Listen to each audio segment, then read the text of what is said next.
Democrats' disgusting support of abortion. That's our focus in tonight's preamble. Yesterday, we told you how Elizabeth Warren, in violation of U.S. law, wants to put abortion tents up in national parks run by the butcher shop, Planned Parenthood, to facilitate abortions in pro-life states. We also told you how Joe Biden's unqualified HHS Secretary, Javier Becerra, a man with no medical training whatsoever, is seeking to violate existing law by using federal resources to transport women across state lines for the sole purpose of getting abortions. Today, Joe Biden said he wants the Senate to scrap 200 years of tradition by eliminating the filibuster to enshrine Roe v. Wade into law. Now, if you're getting the sense that Democrats will do anything to continue the filthy and disgusting practice of abortion on demand, well, you'd be right. Just watch as Democrats cheer in New York when the majority Socialist Assembly there passed an abortion law that allowed the killing of babies right up until birth.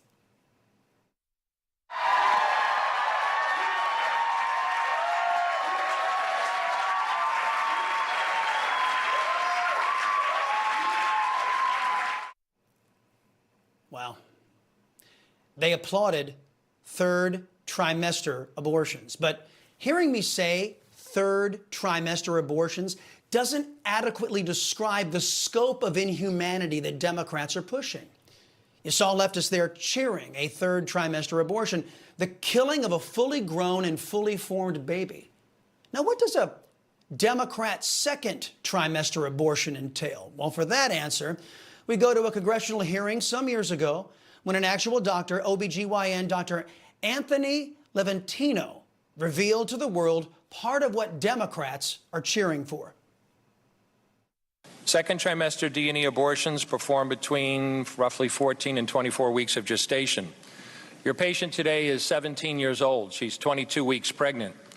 Her baby is the length of your hand plus a couple of inches. And she's been feeling her baby kick for the last several weeks, but she's asleep on an operating room table. You walk into that operating room scrubbed and gowned, and after removing laminaria, you introduce a suction catheter into the uterus. This is a 14 French suction catheter. If she were 12 weeks pregnant or less, basically the width of your hand or smaller, you could basically do the entire procedure with this.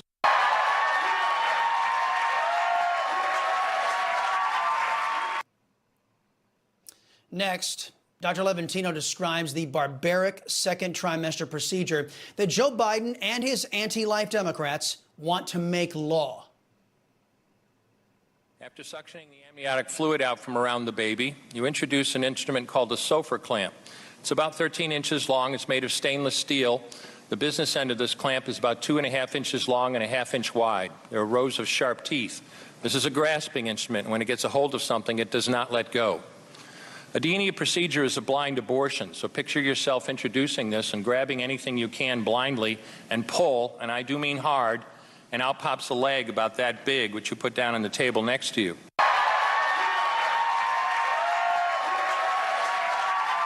Are you getting a clearer picture of the kind of people Democrats are? Are you getting the idea of how the Democrats are jonesing to debase human life in America?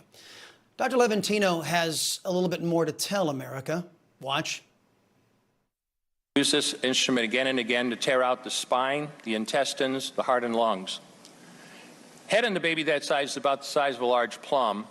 Can't see it, but you pretty good idea you've got it if you've got your instrument around something and your fingers are spread about as far as they go. A lot of times, sometimes a little face comes back and stares back at you. Congratulations, you just successfully performed a second trimester D&E abortion. You just affirmed her right to choose.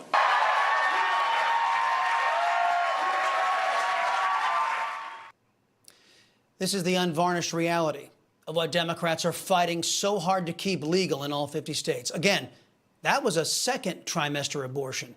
The subhuman practice of third-term abortions, legal in New York, is bone-chilling and would probably result in many of you losing your lunch, but not the Democrat Party.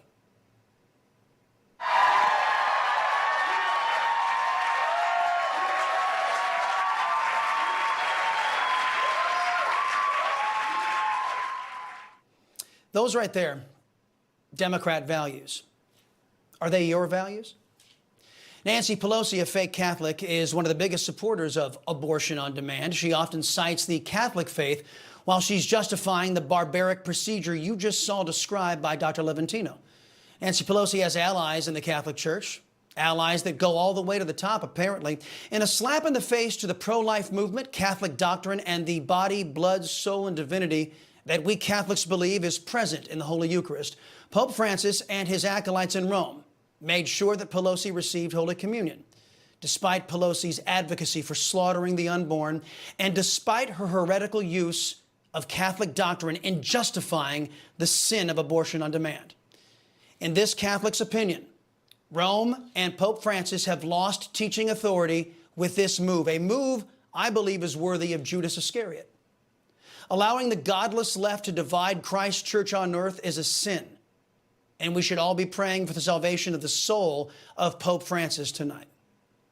Through concerted propaganda and disinformation, the American left and their collaborators in the press have sanitized the Nazi-esque practice of abortion on demand. I refuse to participate in hiding their depravity.